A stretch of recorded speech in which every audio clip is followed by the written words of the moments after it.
Magandang araw mga kapiso. Kung napanood nyo yung last video ko nung in-upload ko, wala pa itong Microtech. So itong router na TP-Link, ito yung ginamit ko sa aking Pisonit. Ngayon nilagyan ko na ng Microtech. Kinonfig ko po ito ng PPPoE at saka LAN. So nakita nyo itong blow na LAN cable, papunta ito sa ating switch hub. Hindi pala, dito sa ating router na TP-Link. Yan. Papunta sa ating Ether 1 sa ISP ng ating Microtech. Tapos itong isa na LAN cable dito nakasaksak sa LAN 5. Papunta naman doon sa ating Pisonit doon sa labas. So dati yung ginamit ko na bandwidth control sa aking Pisonit, itong TP-Link. Ngayon ito na yung Microtech kasi may bandwidth control itong Microtech. Kailangan natin i-bandwidth control yung mga Pisonit natin para yung Mbps ay mahati-hati. Yan, ito lang yung setup ko. Ito lang yung Pisonit yung nilagay ko kasi hindi na natin yan ginagamit yung TP-Link. Yung TP-Link, dyan lang kinukuha yung internet connection papunta sa ating Microtech. O diba mga kapiso, ganito lang yung setup ko. So may nag-comment sa akin nung last video ko na napakakalat daw ng wiring ko. Halata naman, napakakalat talaga, pero importante gumagana. So sabi niya sa comment na gumamit daw ako ng Microtech. Gumamit naman ako ng Microtech doon sa source ng internet ko, yung main ko talaga doon sa bundok, kasi pinasa lang dito sa amin kasi mahirap talaga dito magka-internet. Kaya P2P yung ginawa ko dito. Tapos pagdating dito sa amin, nag-wired na ako. Wired na ang ginamit ko. Naglalatag na lang ako ng fiber papunta dito sa amin para magka-internet. Kaya ganyan lang ang ating setup. Gumagana naman lahat.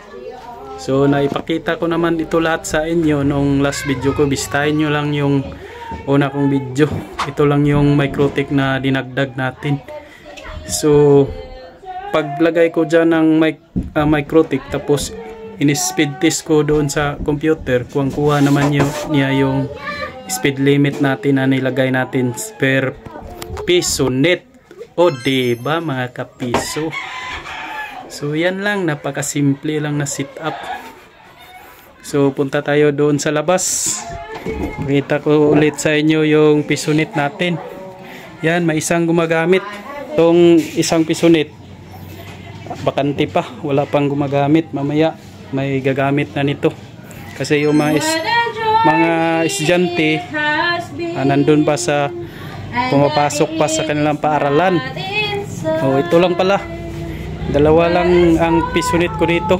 Bala ko itong dagdagan ng 3 Pisonit soon kung magkapira tayo, may budget na tayo para madagdagan ito. Dagdagan ko to ng 3. May space pa tayo dito, kaya pa to na 3 unit. So yan, ito lang. So nakikita nyo yung isa nag-YouTube lang siya kasi mahina yan sa laro. Dito yung malakas. O diba mga kapiso?